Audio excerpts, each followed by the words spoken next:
kasih buat Pastor Yongki yang mengalami pertolongan Tuhan ajaib, sudah mengalami kesembuhan dari apa yang dipergumulkan tentang jantung, dan saya percaya juga happy anniversary yang ke-17 buat semua jemaat BMC New York. Saudara sekalian, apa yang kita bisa capai hari ini tentunya semua karena kebaikan Tuhan, tetapi juga ada bagian yang kita harus kerjakan. Dan saya bersyukur sebagai keluarga besar BMC, Bethany Medical Center, saudara tetap belajar mengikuti apa yang Tuhan ingin kita kerjakan. Nah, tahun ini tema kita adalah Future Foresight, siap menghadapi masa depan. Dan di bulan Mei ini, saudaraku, subtema kita adalah Be Ready, harus siap, jadilah siap.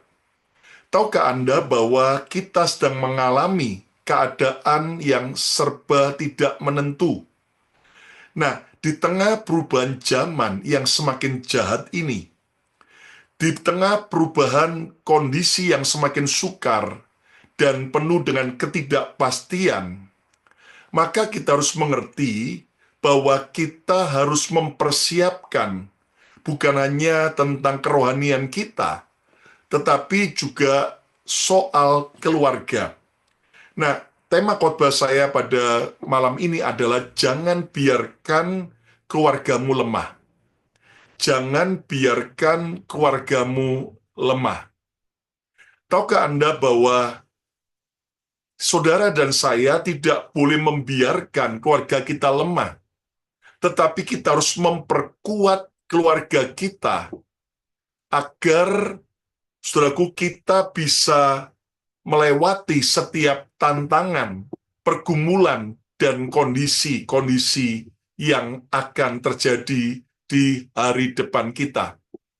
Tahukah Anda bahwa hanya keluarga yang kuat dan tegar saja yang akan, saudaraku, yaitu melewati tantangan demi tantangan. Kita mendengar bagaimana tidak sedikit keluarga-keluarga Kristen yang digoncang hari-hari ini. Tidak sedikit keluarga hamba-hamba Tuhan. Bahkan kita terkaget-kaget juga ketika kita mendengar orang-orang yang menjadi pemimpin bangsa yang terhormat, tetapi ternyata mengalami kegoncangan dalam keluarga mereka. Tentunya kita harus sadar bahwa tidak ada keluarga yang sempurna. Jelas bahwa keluarga saya pun tidak sempurna, dan keluarga saudara juga tidak sempurna. Tetapi, saudaraku, kita tahu bahwa untuk membuat sebuah keluarga itu kuat, maka kita harus mengalami sebuah perjuangan. Selain karena anugerah Tuhan, tapi ada bagian kita yang harus kita kerjakan dengan baik. Jika Anda setuju, ayo coba ketiklah, katakan, saya mau keluarga saya kuat. Nah, jangan biarkan keluarga saudara lemah. Mari kita akan belajar hari ini bagaimana tidak boleh membiarkan keluarga kita lemah. Kita akan belajar dari pernikahan antara Ishak dan Ribka. Siapakah Ishak? Ishak ini adalah anak daripada Abraham. Ishak adalah anak perjanjian. Ishak adalah anak yang ditunggu-tunggu oleh Abraham dan Sarah dengan waktu yang sangat lama. Tetapi, saudaraku, ketika Ishak lahir dan Ishak menjadi dewasa, dan sudah tiba waktunya Ishak harus membangun sebuah pernikahan keluarga, maka kita bisa belajar bagaimana Tuhan telah mempertemukan Ishak dengan cara yang ajaib dengan Ribka. Dan sekalian, tentunya kita tidak bahas tentang peran Eliezer sebagai hamba daripada Abraham, ayah Ishak, yang dipercaya untuk mencarikan jodoh bagi Ishak. Nah, saudara, saya percaya bahwa Ishak menikah dengan orang yang tepat, yaitu Ribka. Percayalah hari ini, setiap saudara, Anda yang sudah menikah, Anda tidak salah menikah. Tidak ada yang amin. Saudara menikah dengan orang yang tepat tepat, yang terbaik dari Tuhan. Tapi Pastor Lukas, pasangan saya punya begini, kondisinya begini-begini. Ya, itu kan keputusan saudara. Tapi percayalah bahwa walaupun kita mungkin pernah ya keliru buat keputusan, tapi tetap kalau Tuhan izinkan, Tuhan bisa memulihkan keluarga kita. Katakan amin. Karena ingat baik-baik, saudaraku, keluarga kita akan bahagia bukan ditentukan dari apakah kita menikah dengan orang yang tepat. Memang perlu sekali menikah dengan orang yang tepat, seiman, sehati, ya, dan juga, saudaraku, ada kecocokan dan juga restu orang tua.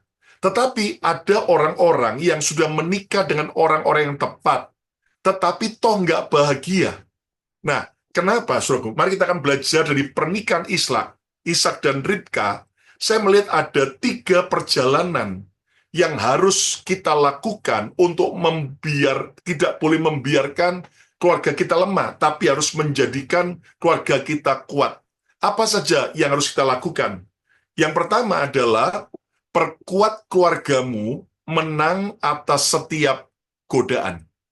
Nah, perkuat keluargamu untuk menang atas setiap godaan. Ayo ucapkan sama-sama, 1, 2, 3. Perkuat keluargamu untuk apa? Menang atas setiap godaan. Tahukah Anda bahwa setiap hari kita akan menghadapi godaan? Hidup ini tidak bisa Anda berkata, saya mau damai-damai saja, tanpa ada musuh. Memang saudara kita mau dan harus menjadi pembawa damai. Tapi Anda sebaik apapun percayalah, pasti ada yang memusuhi Anda. Terutama iblis pasti memusuhi kita. Iblis seperti singa yang mengaum-ngaum, yang akan mencoba mencari mangsa. Lalu juga ada orang-orang jahat di sekitar kita. Ada para haters kita. Sebaik apapun kita, pasti tetap ada orang yang tidak suka dengan kita. Nah, jadi saudaraku, ketika kita sadar bahwa hidup ini adalah sebuah peperangan, ada iblis yang tidak suka, ada orang-orang jahat di sekitar kita, maka hal yang pertama, agar keluarga kita tidak terus jadi lemah, yaitu perkuat keluargamu untuk menang atas setiap godaan. Nah, godaan itu selalu datang tiap hari, ya. Dan Anda mengerti kan, sudah lama kita tahu ada 3 godaan yang seringkali menjatuhkan banyak orang. Apa? 3 harta, tahta, wanita. Ya, ini ibaratnya adalah kekayaan, lalu soal seks, dan juga soal kedudukan atau pride, kesombongan. Nah, coba kita lihat bagaimana keluarga Ishak dan Ribka ini mengalami godaan juga. Lihat Kejadian 26 ayat 8 sampai ayat 9. Setelah beberapa lama Ishak ada di sana, yaitu di, saudaraku, daerah Filistin. Pada suatu kali menjenguklah Abimelek, orang Filistin itu dari jendela. Menjenguklah Abimelek, raja orang Filistin itu dari jendela. Saudara tahu ini jendelanya siapa? Jendela kemahnya Raja Abimelek, orang Filistin itu, atau jendelanya tempat kemah Ishak dan Ribka. Ya, saya pelajari ternyata ini bukan jendela, yaitu tempat kemahnya Abimelek, tapi jendela daripada tempat tinggal Ishak dan Ribka. Bahasa Jepangnya Raja Ahimelek ngintip. Nah, ya, tengok, ya kan, mengintip. Nah, mengintip melalui apa? Jendela daripada tenda daripada Ishak dan Ribka. Lalu lihat, maka dilihatnya Ishak sedang apa? Bercumbu-cumbuan dengan Ribka istrinya. Nah, saya yakin Ishak dan Ribka tetap adalah orang yang punya, yaitu sopan santun. Nggak mungkin bercumbu-cumbuan, ya, karena dalam bahasa Inggris ada satu terjemahan making love, ya. Mereka making love, ya. Mereka sedang bercumbu-cumbuan. Dan Anda tahu, pasti kan bercumbu-cumbuan nggak mungkin di lapangan, ya, kecuali orang gila, saudaraku. Ya kan? Tapi bercumbu-cumbuannya di mana? Di dalam tendanya sendiri. Nah, perhatikan, waktu mereka bercumbu-cumbuan, ada raja namanya Abimelek, tengok-tengok, ngintip melalui jendelanya. Ya, lalu ayat ke-9. Lalu Abimelek memanggil Ishak dan berkata, sesungguhnya dia istrimu. Masakan kau berkata dia saudaraku? Jawab Ishak kepadanya, karena pikirku jangan-jangan aku mati karena dia. Perhatikan bagaimana Raja Abimelek sampai ngintip, ya, di tempat kediaman Ishak dan Ribka. Untungnya Ishak dan Ribka bukan lagi cakar-cakaran. Untungnya Ishak dan Ribka bukan lagi ngambek-ngambekan. Ya, untungnya Ishak dan Ribka bukan lagi saling membenci berantem, tapi mereka lagi rukun, mereka lagi making love, mereka lagi bercumbu-cumbuan, mengungkapkan, mengekspresikan kasih sayang. Wow, saudara tahu, ini loh, hati-hati ya, keluarga Anda itu sedang diamati, diintip. Nah, baik oleh iblis, baik oleh ya orang-orang luar, untuk apa? Untuk mau cari tahu, cari celah, cari kelemahan keluarga kita. Nah, kita harus mengerti, hati-hati dengan setiap godaan. Kenapa? Kita semua tidak kebal terhadap godaan. Ya, ini yang saya lihat dari Zoom ini, ya. Anda yang menyaksikan secara online dari YouTube, ya, baik yang langsung maupun yang siaran rekamannya, dengar baik-baik. Kita semua tidak kebal dari godaan. Saudara jangan berkata, Pastor Lukas, saya ini pendoa, syafaat. Oh, saya tiap hari 8 jam doa. Jangan kaget. Ada pendoa, tapi juga pendosa. Ya kan? Pendoa, tapi akhirnya jatuh dalam perselingkuhan. Ada nggak? Ada. Ada hamba Tuhan juga, tapi hidupnya kacau. Ada istri hamba Tuhan yang juga selingkuh, ya kan? Dan Anda tahu, saudaraku, ini kita nggak kebal dengan dosa dan godaan. Dan godaan itu tidak mengenal usia, biar kita masih muda maupun sudah tua, ya kan? Nah, mari kita belajar, kita harus memperkuat keluarga kita atas setiap godaan-godaan itu, supaya kita tidak jatuh dalam godaan dosa.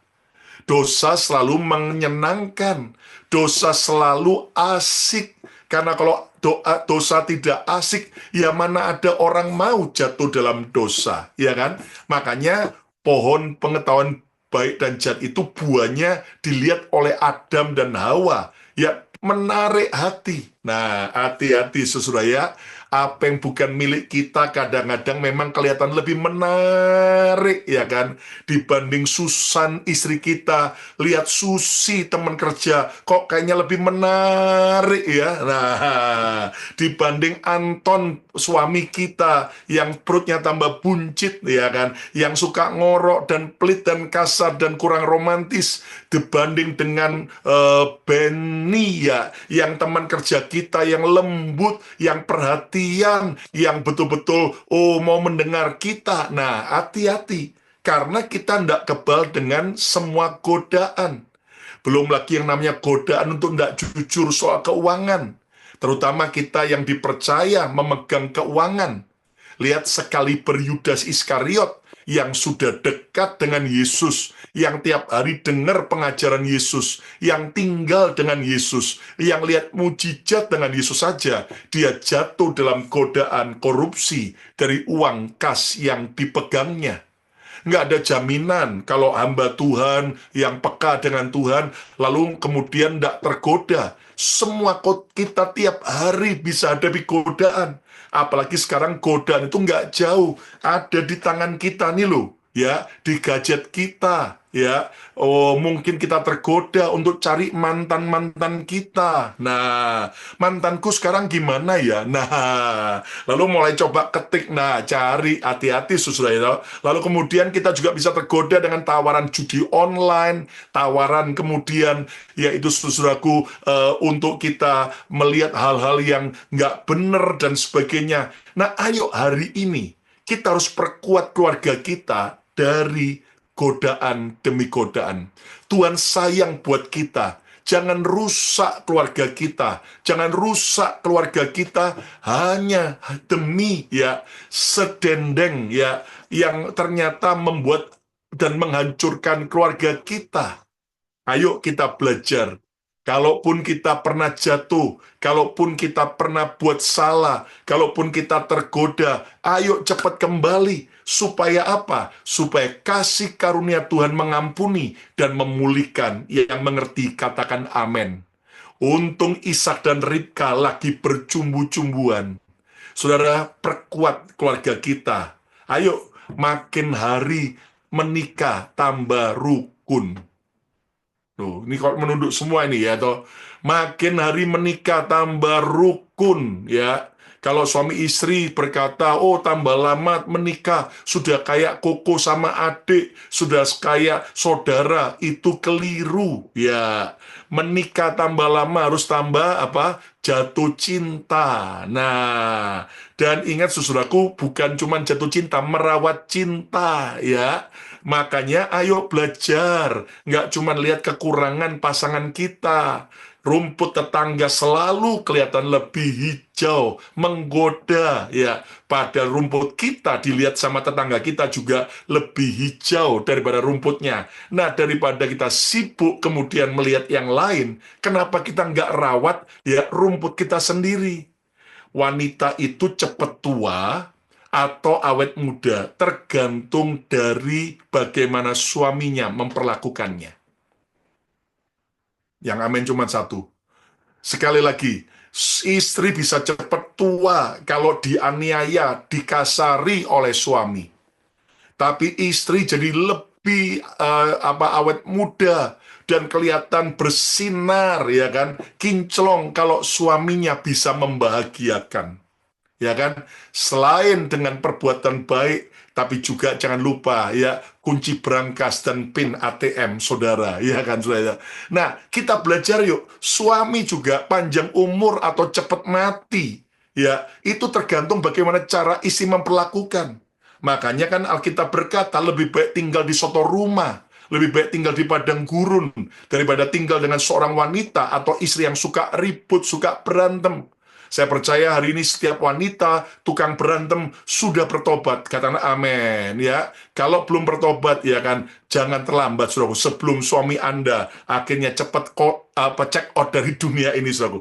Mending kalau langsung check out lah. Kalau kena stroke sekian tahun kan malah nyusah-nyusahin. Nah, ayo kita belajar. Kita tidak kebal dari dosa. Ini yang sama-sama singer, pelayanan di gereja, sama-sama pelayanan praise and worship, sama-sama guru sekolah minggu, ya, sama-sama pendoa, hati-hati, ya kan? Karena namanya godaan itu nanti bisa koslet, saudara ya.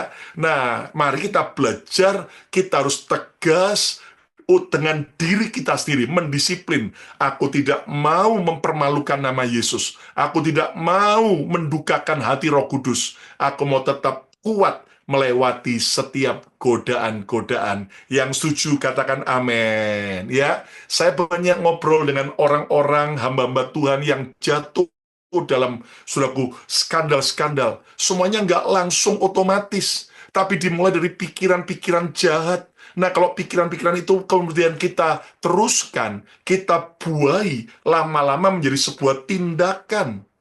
Hari-hari ini coba lihat, saudara tahu di Indonesia, ya kan, kita sedih sekali ada dokter-dokter yang akhirnya skandalnya terbongkar ketika pasien wanita lagi dibius, nggak taunya malah sulaku diperlakukan pelecehan yang mengerikan.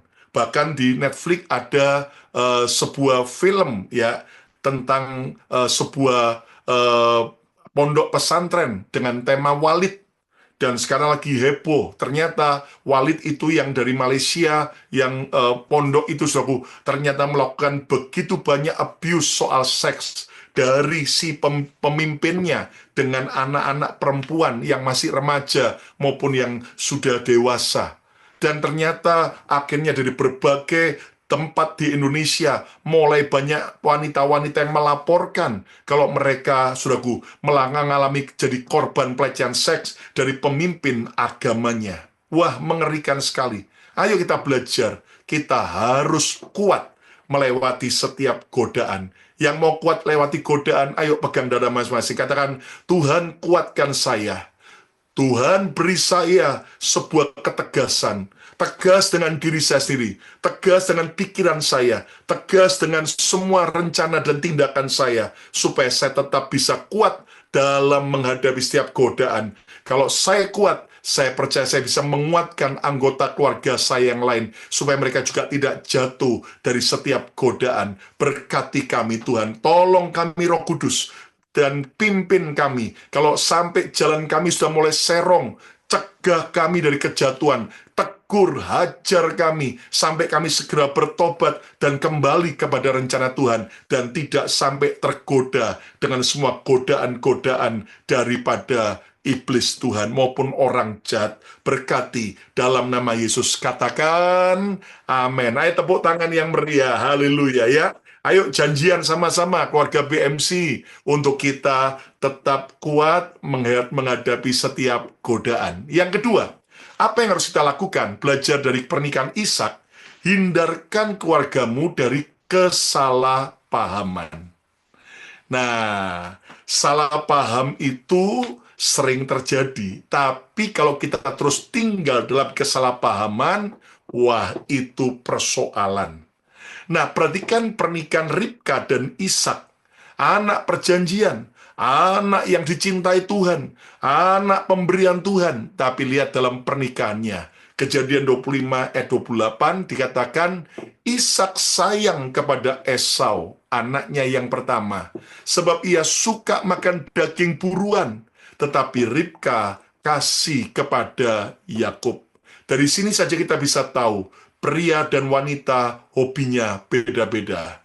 Pria hobinya makan dan perut harus kenyang, ya. Makanya Esau seorang pemburu, ya, dan membuat makan daging yang lesat dari daging buruannya, disayang Ishak ayahnya. Ribka istrinya lain, kasih kepada Yakub. Kenapa? Karena karakter Yakub itu begitu menyenangkan. Nah, inilah perbedaan. Makanya para wanita kalau mau senangkan suami Anda, ya, mau senangkan suami Anda, dengar baik-baik, jangan minta mengajukan proposal ketika perutnya masih lapar, ya. Nanti ujung-ujungnya ribut. Tunggu dia, kasih dia makan, pulang kerja kasih dia makan, kenyang. Setelah kenyang, enak, baru proposal datang, percayalah, pasti segera di-approve, ya. Wanita lain lagi, para pria, kalau mau menyenangkan istri, Ribka kasih pada Yakub, suka dengan karakter yang elok, dengan karakter yang menyenangkan. Percayalah wanita itu, kalau kita perlakukan dengan lembut, dengan kasih, dengan perhatian, wanita akan berkata, kukan terbang tinggi dan tak kembali lagi, ya enggak? Tapi kalau kasar, ya kan, enggak perhatian, ya, makanya banyak akhirnya wanita-wanita pelariannya macam-macam. Ada yang pelariannya selingkuh, ada yang pelariannya belanja, ada pelariannya kemudian ke gereja, ya. Jadi ke gereja itu kadang-kadang, saudaraku, ada yang karena pelarian, ya kan, daripada di rumah sumpek, lihat suami, lihat dakocan, ya kan, akhirnya lebih baik, saudaraku, ya, ke gereja aja udah pelayanan, lihat Pastor Yongki yang penuh kemuliaan akan membuat aku bahagia. Nah, saudaraku, mari kita belajar hati-hati, ya kan. Nah, makanya hindarkan keluargamu dari kesalahpahaman. Kenapa? Karena Ishak dan Ribka punya anak favorit, dan ini menimbulkan banyak kesalahpahaman dalam keluarga. Makanya gini loh, seringkali hobi kita, kesukaan kita, ya, baik tentang anak, tentang cucu, kita ini harus bisa sepakat suami istri. Harus ngobrol supaya nggak terjadi salah paham. Ya, pahamnya salah, makanya salah paham. Seringkali kita berkata, enggak, aku pokoknya maunya begini. Paham yang keliru dari sang suami. Akhirnya istrinya punya paham yang beda. Nah, akhirnya ribut. Akibatnya salah paham. Nah, belajarlah mengkomunikasikan. Belajarlah untuk apa? Kita harus sepakat. Kata bersama saya, sepakat. Ya kan? Nah, harusnya Ribka dan Ishak, ya sepakat sama-sama. Anak kita, apalagi anak kembar. Dua anak kembar. Ya udah, kita nggak boleh pilih kasih. Sepakat untuk saling mengasihi. Ya kan? Nah, kalau dibeda-bedakan, ada anak emas, ada anak perak, ya toh, ada anak tanah, saudaraku, Anda bisa bayangkan, itu yang menciptakan orang tua sendiri, yang menciptakan akhirnya petaka dalam keluarganya. Lihat akhirnya antara antara Yakub dengan Esau, akhirnya ribut, ya kan? Akhirnya terjadi kompetisi, persaingan yang tidak sehat. Gara-gara apa? Gara-gara Ishak dan Ribka punya paham yang salah dan mengakibatkan kesalahpahaman. Yuk hari ini tingkatkan komunikasi, belajar suami istri sepakat. Ingat, bukan soal usulan siapa, bukan soal pendapat siapa yang harus dituruti. Tapi mari kita belajar bagaimana kita bisa kompromi bersama. Ingat, kita nggak boleh kompromi dengan dosa. Tapi dalam pernikahan, dalam keluarga, orang tua anak juga banyak hal kompromi-kompromi yang kita bisa lakukan. Dan ini bersangkutan hanya dengan prinsip-prinsip yang sederhana yang tidak menyangkut keselamatan. Kenapa kita nggak belajar untuk kita bisa, yaitu fleksibel. Kalau kita terlalu kaku juga, akibatnya apa? Akibatnya berantakan. Ya, tapi kalau kita terlalu longgar juga, akibatnya apa? Semaunya sendiri semua. Nah, keluarga harus dibangun dengan sebuah faham yang jelas. Makanya kita harus belajar baca firman, hidupi firman, sehingga kita sepakat dengan satu pengajaran. Bagaimana akhirnya ya sepakat suami istri untuk sama-sama taat memberikan persepuluhan ke gereja lokal. Sedih sekali kalau ada suami istri ribut berantem sampai sang suami yang ngancam istrinya nggak boleh ke gereja. Kenapa? Gara-gara istrinya mau memberi perpuluhan, suaminya anti dan alergi dengan perpuluhan. Nah, kalau kita tidak ada kesepakatan, maka itu akan menimbulkan banyak kesalahpahaman. Demikian juga orang tua anak. Generasi muda sekarang, ya memang, saudaraku, berbeda dengan zaman kita waktu masih muda. Tetapi kita lihat bahwa generasi muda sekarang punya keunikan. Tetapi ayo kita belajar punya faham yang benar. Yang mana yang benar? Ya firman Tuhan. Duduk sama-sama belajar firman, sehingga kita sepakat, walaupun ada perbedaan, tetapi itu tidak membawa kesalahpahaman. Bahkan banyak keluarga yang lagi salah paham dengan Tuhan. Hati-hati, saudaraku. Kita jadi kecewa, kita marah, kita menuduh Tuhan kejam, tidak adil, ya kan? Kenapa? Gara-gara kita tidak sepaham dengan Tuhan. Akibatnya timbul kesalahpahaman. Ayo katakan bersama saya tidak boleh salah paham lagi. Makanya daripada kita berasumsi salah, tanya baik-baik, mendengar dengan baik. Kenapa sih kamu memutuskan itu? Apa sih alasannya? Apa pertimbangannya? Nah, dari situ kita akan belajar. Nah, kalau tidak, kita akhirnya sibuk emosi. Akibatnya jadi salah paham. Ya, yang ketiga, yang terakhir, apa yang harus kita lakukan supaya kita tidak membiarkan keluarga kita lemah? Luputkan keluargamu dari penyesatan. Luputkan keluarga saudara, termasuk diri kita, dari penyesatan. Tahukah Anda bahwa Ishak sempat tersesat jalannya? Kenapa? Gara-gara ayahnya Abraham. Mana buktinya? Yuk, Kejadian 26 ayat yang ke-7. Dikatakan ketika orang-orang di tempat itu, yaitu di Filistin, bertanya tentang istrinya, karena istri Ishak itu cantik, Ribka itu cantik. Ya, Anda tahu, saudaraku, memang Abraham, Ishak, Yakub itu beruntung, punya istri cantik-cantik semua, ya kan? Sarah, istrinya Abraham disebut cantik. Lalu Ribka, istrinya Ishak, cantik, ya. Lalu Yakub juga punya, yaitu siapa? Rahel yang cantik, saudara ya. Nah, Anda tahu, saudaraku, ternyata punya istri cantik itu ada kelebihannya, tapi juga ada ancamannya, saudara ya. Makanya ya, jadi lebih baik cari istri yang cantik atau yang jelek ya. Ya tetap lebih baik cantik ya, karena kalau cantik wajah ya karakter bisa diperbaiki katanya. Tapi kalau ternyata karakternya yang bagus tapi wajahnya kurang, tapi sekarang juga bisa operasi plastik ya. Oke, ambil plastiknya, ember dan sebagainya. Nah, ketika orang-orang di tempat itu bertanya tentang istrinya, berkatalah ia, dia saudaraku. Loh, istri dibilang saudara. Sebab ia, Ishak takut mengatakan, ia istriku, karena pikirnya jangan-jangan aku dibunuh oleh penduduk tempat ini karena siapa? Ribka, sebab elok parasnya. Nah, aneh kan? Ishak ini anak perjanjian. Ishak ini adalah anak yang disayang Tuhan, mendapat begitu banyak favor Tuhan, diberkati. Tapi ternyata pengecut, dia nggak berani mengakui ya Ribka sebagai istrinya, tapi dia ngomong dia saudaraku karena dia takut kalau sampai jangan-jangan dia dibunuh karena orang mau mendapatkan Ribka istrinya yang cantik. Saudara, jelas gini ya, Alkitab berkata iblis adalah bapak segala penipu. Ya, jadi kalau ada agama yang mengajarkan boleh menipu dengan alasan yang penting kita sedang perang di depan musuh, kita boleh menipu. Dengan yang kedua alasan kalau kita sedang kepepet dan itu menyangkut nyawa kita, kita boleh berbohong. Saudaraku, saya percaya itu bukan ajaran Tuhan. Tuhan kita Tuhan yang suka dan cinta dengan kebenaran dan kejujuran. Ya, tentunya nggak jujur yang bohong, bodoh ya.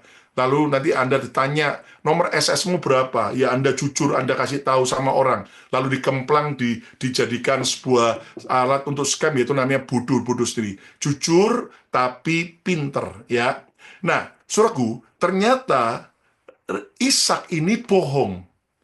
Dan Anda tahu kenapa dia bohong. Nah, kalau Anda baca, karena bapaknya Abraham juga pembohong. Dua kali sampai Abraham itu membohongi ya orang-orang ketika tahu Sarah istrinya cantik dan disukai raja Filistin, raja Mesir, dia ngomong ini saudaraku. Dan Anda ngerti saudaraku. Nah, kita belajar bersama-sama hari ini. Ya, Ishak ini tersesat gara-gara apa? Bapaknya yang menyesatkan. Ishak ini jadi pembohong gara-gara apa? Bapaknya yang adalah pembohong. Nah, ada sebuah kalimat berkata, children see, children do. Apa yang anak lihat, apa yang anak rekam, apa yang anak lihat, apa yang anak saksikan, itu yang dia kerjakan. Makanya, luputkan keluargamu dari penyesatan. Jangan kita menyesatkan keluarga kita maupun orang-orang yang di bawah kita, yang admire, mengagumi kita, yang ada dalam otoritas kita. Sebab Yesus berkata, barang siapa menyesatkan anak-anak kecil ini, maka ya lebih baik dia dimasukkan dalam laut dengan batu kilangan. Anda tahu artinya apa? Betul-betul kita tidak boleh menyesatkan. Sebaliknya juga, jangan sampai kita tersesat. Luputkan keluargamu dari penyesatan-penyesatan. Ya, lihat bagaimana Ishak ikut berbohong seperti ayahnya Abraham dengan menyebut istrinya adalah saudaraku. Sekalipun Abraham bapaknya berbohong, ya, sebagai anak jangan ikutan berbohong. Ya, kalau bapaknya salah jalan, sebagai anak jangan ikutan salah jalan. Tapi seringkali juga orang tersesatkan sebab apa? Meniru orang lain yang orang lain lakukan. Ayo hari ini. Tapi kita juga belajar yuk. Jangan sampai kita menyesatkan, jadi batu sandungan, memberi contoh, mengajarkan yang keliru. Hari-hari ini di zaman sosial media, kita sedang perang media. Dengan apa? Dengan begitu banyaknya penyesatan-penyesatan. Ajaran-ajaran yang mau menyesatkan kekristenan. Makanya kita harus belajar, ya terutama kita gereja karismatik, nggak cuman kuat urapan, nggak cuman kita minta mujizat berkat, itu saya percaya, dan itu kita sedang nikmati. tapi kita juga harus punya pengetahuan firman Tuhan yang dalam, yang benar, dan yang dipertanggungjawabkan. Ya, ingat bahwa kekristenan itu harus seimbang antara iman kepercayaan kita, tapi juga dengan pengetahuan kita akan Tuhan dan firman-Nya. Kalau orang cuma kuat imannya, tapi tanpa pengetahuan firman, tanpa pengetahuan akan Tuhan, maka dia bisa, yaitu mudah tersesatkan. Sebaliknya orang kalau pengetahuan akan Tuhan, pendalaman akan firman Tuhannya bagus, tapi nggak punya yang namanya pengalaman dengan Roh Kudus, maka hidupnya kering dan jadi seperti ahli Taurat. Nah, ayo kita belajar bersama-sama. Supaya apa? Kita harus, saudaraku, yaitu memperdalam lagi pengajaran, terutama tentang dasar-dasar kekristenan. Lihat berbagai tuduhan-tuduhan terhadap kekristenan. Yesus itu cuman utusan. Yesus itu cuman rasul. Kok Yesus disebut Allah? Kok Yesus disebut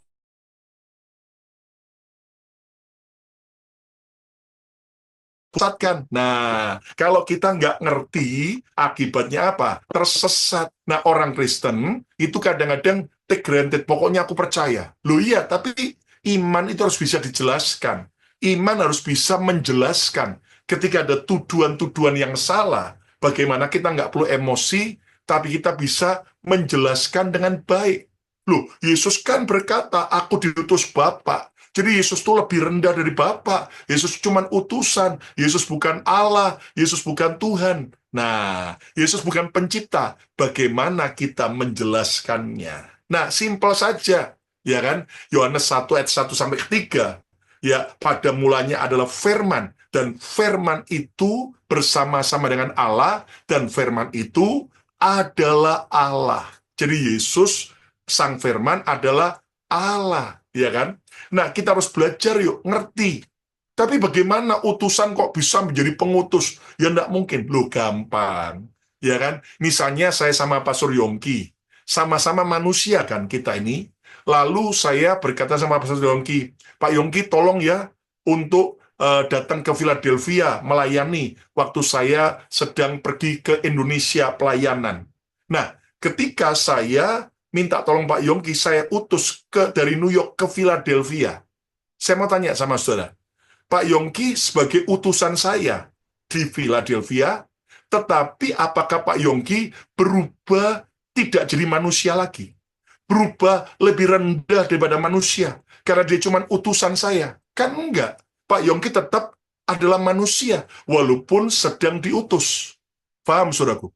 Nah, sama halnya, kalau kita, saudaraku, mengerti bahwa sang firman Allah itu datang ke dunia sebagai utusan, bukan berarti bahwa dia tidak jadi Allah lagi. Bukan berarti dia lebih rendah daripada Allah. Itu keliru. Ya kan? Tuduhan lagi. Oh, Yesus itu tidak mati di kayu salib, tapi disamarkan. Gampang aja bilang sama orang-orang yang menuduh gitu. Bro, kamu itu baru abad 7, ya, dituliskan kitabmu. Alkitab ditulis oleh para saksi Yesus di abad pertama. Yesus meninggal tahun 33 dan bangkit tahun 33 naik ke surga, ya kan? Lalu para saksi-saksi Yesus, Matius, Markus, Lukas, Yohanes, mereka menuliskan tahun yaitu 65 Masehi. Dari tahun 33 ke 65. Dekat nggak? Dekat. Sampai yang terakhir, Yohanes menuliskan kitab Wahyu tahun 95 Masehi. Masih di abad pertama. Lah, kalau ada kemudian orang yang katanya dapat Wahyu di abad ke-7, bedanya itu 600 tahun. Bayangin. Ada di sini yang umurnya 600 tahun? Nah, ada, saudara. Ya kan? Wih, 600 tahun itu kan jarak yang bar. Terus ngeklaim bahwa Yesus itu nggak mati di kayu salib, tapi cuma disamarkan. Loh, pertanyaannya adalah, ya kan, kalau sampai Allah menyamarkan Yesus, artinya kan orang-orang yang menyalibkan Yesus dibohongi. Ini dipikir Yesus padahal bukan Yesus. Loh, maaf, apa berarti Allah kita pembohong?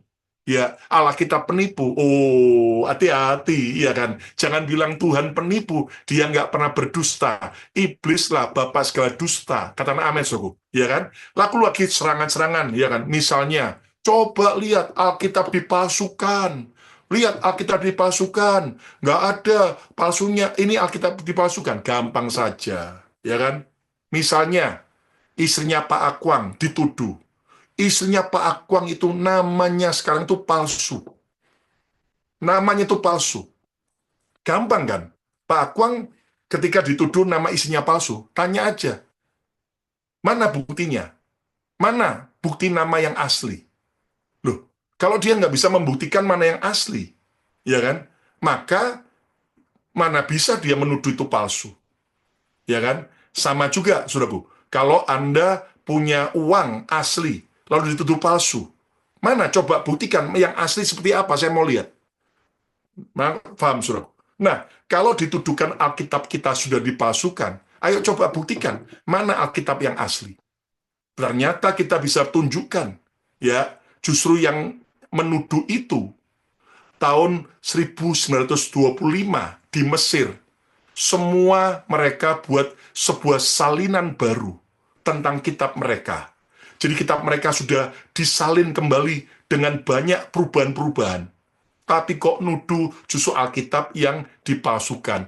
Ini kan ya kebangetan, saudara. Nah, kita orang Kristen harus bisa menjelaskan dengan baik, ya kan? Kenapa? Karena secara sejarah banyak bukti-buktinya bahwa Alkitab kita ini masih asli. Katakan amin. Saudara nanti bisa klik di Google ya tentang keaslian Alkitab. Anda akan menemukan bahwa ada cukup banyak ya yang namanya papirus ya. Kan dulu orang sebelum nulis di kulit domba kan di papirus orang Mesir ya kan pakai daun papirus yang ditumbuk lalu jadi kayak kertas. Itu ada P berapa, P berapa, P berapa, itu ada tulisan-tulisan dari Injil, dari Alkitab, saudaraku, yang ternyata itu ditemukan mereka adalah setelah hasil tes karbon dari tahun 150-an. Ditemukan di Mesir. Lah, berarti waktu dicek semua, sama persis dengan Alkitab kita sekarang. Belum lagi ada kodeks. Kodeks itu sudah pakai, yaitu kulit domba, dan ternyata itu ada kodeks berapa, Anda lihat, itu masih ada di museum. Waktu dicocokkan, loh, sama dengan Alkitab kita sekarang. Bahkan di Gua Qumran pun, perjanjian lama juga sama dengan yang kita sekarang. Nah, berarti, dan masih ada banyak lagi, termasuk Alkitab, beberapa ratus Alkitab yang ditemukan di Mesir, di beberapa tempat, yang itu adalah tahun 150 lebih 170-an ditemukan. Bayangin, kan nggak terlalu jauh dari waktu Yesus dibanding zaman sekarang, ya kan? Sudah jelas Alkitab kita tidak dipalsukan. Yang nuduh itu padahal suka nyomot Alkitab, tapi kemudian menyebut yang asli palsu. Ya, itu namanya sakar PDW, ya kan?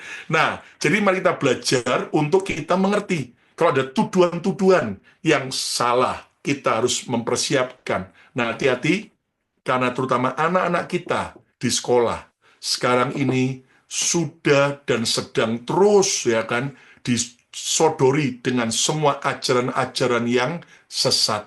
Soal sejeniskah, soal yaitu agama-agama, itu soal satanik dan sebagainya. Ayo kita harus hindarkan keluarga kita dari setiap penyesatan-penyesatan. Yang mau tetap ikut jalan Tuhan, katakan amin. Nah, kesimpulannya, perkuat keluargamu, sebab keluarga adalah aset terpenting dalam hidup ini. Kita harus siapkan keluarga kita, lewati kondisi apapun. Dan apa yang kita harus lakukan? 3 hal. Yang pertama, perkuat keluargamu menang atas setiap godaan. Seperti Ishak tadi, ada Abimelek yang ngintip. Hati-hati, iblis selalu mencari celah untuk menjatuhkan kita, merusak keluarga kita. Yang kedua, hindarkan keluargamu dari kesalahpahaman. Makanya belajar punya faham yang benar, satu paham, yaitu faham sesuai Alkitab, supaya tidak terjadi kesalahpahaman. Dan yang ketiga, luputkan keluargamu dari penyesatan.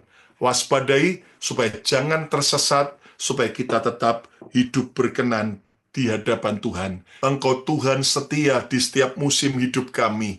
Tuhan, kami percaya hari ini Kami harus mempersiapkan keluarga kami, diri kami dan keluarga kami untuk tidak menjadi keluarga yang lemah, tapi menjadi keluarga yang kuat di dalam Engkau Tuhan. Hari ini kami mau memperkuat keluarga kami untuk menang dari setiap godaan-godaan Tuhan. Kami juga mau hindarkan keluarga kami dari setiap kesalahpahaman.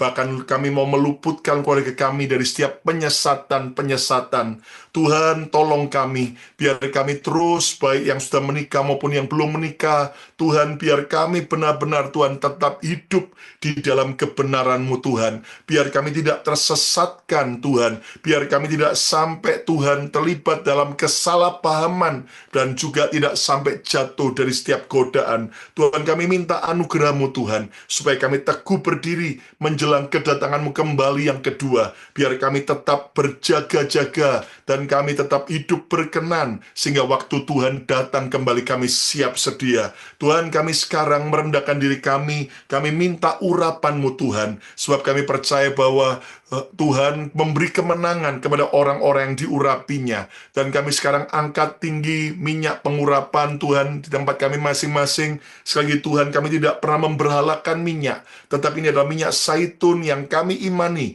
menjadi minyak pengurapan Tuhan. Dan janji firman-Mu Bapa, bahwa ketika kami menerima pengurapan dari Tuhan, maka Engkau Tuhan akan menjadi pemilik, penguasa tunggal dalam hidup kami. Kami menjadi wilayah kerja-Mu Tuhan. Kami menjadi milik-Mu Tuhan, harta pusaka Tuhan, di mana iblis dan semua hal-hal yang jahat tidak lagi dapat menjamah kami, sebab kami dilindungi, kami biji mata Tuhan. Sekarang Tuhan, kami terima dalam nama Yesus pengurapan minyak, kami urapi Tuhan kepala kami dan bagian anggota-anggota tubuh kami yang lain Tuhan, dan kami percaya di dalam nama Yesus, kami terima yang terbaik dari Tuhan, sehingga benar-benar hidup kami berkenan di hadapan Tuhan. Bahkan langkah-langkah kami dibenarkan oleh Tuhan, ditolong oleh Tuhan dengan cara ajaib. Tuhan jamah, dan kami percaya bahwa pengurapan-Mu memberi kami kekuatan, mengajar kami untuk kami bisa menang dari setiap serangan-serangan iblis Tuhan. Di dalam nama Yesus sekarang kami mengurapi anggota keluarga kami. Di dalam nama Yesus biar mereka juga Tuhan mengalami Tuhan, mengalami proteksi Tuhan, dan jagai setiap keluarga-keluarga Tuhan dari setiap godaan-godaan, dari setiap penyesatan, dari setiap kesalahpahaman, supaya akhirnya kami berkenan di hadapan Tuhan. Berkati Tuhan untuk BMC New York, BMC Colorado, BMC Philadelphia, berkati Pastor Yongki, keluarga Tuhan, dan semua tim pelayan Tuhan. Berkati juga Tuhan Pastor Jimmy di Colorado, Tuhan, dengan tim dan semua pelayan Tuhan, dan seluruh jemaat Tuhan. Anugerah-Mu menyertai kami semua Tuhan. Kami percaya Engkau Tuhan yang menjawab doa kami, sehingga di tahun ini kami siap menghadapi masa depan kami, sehingga masa depan kami cemerlang, masa depan kami sungguh ada, sebab Tuhan adalah Tuhan yang adalah pemegang dari segala-galanya. Pimpin kami supaya langkah demi langkah setiap keputusan kami adalah keputusan yang sesuai dengan kehendak dan menyenangkan hati Tuhan. Berkat-Mu menyertai kami semua. Di dalam nama Tuhan Yesus, semua kita berkata, amin, amin, amin, amin. Tuhan memberkati.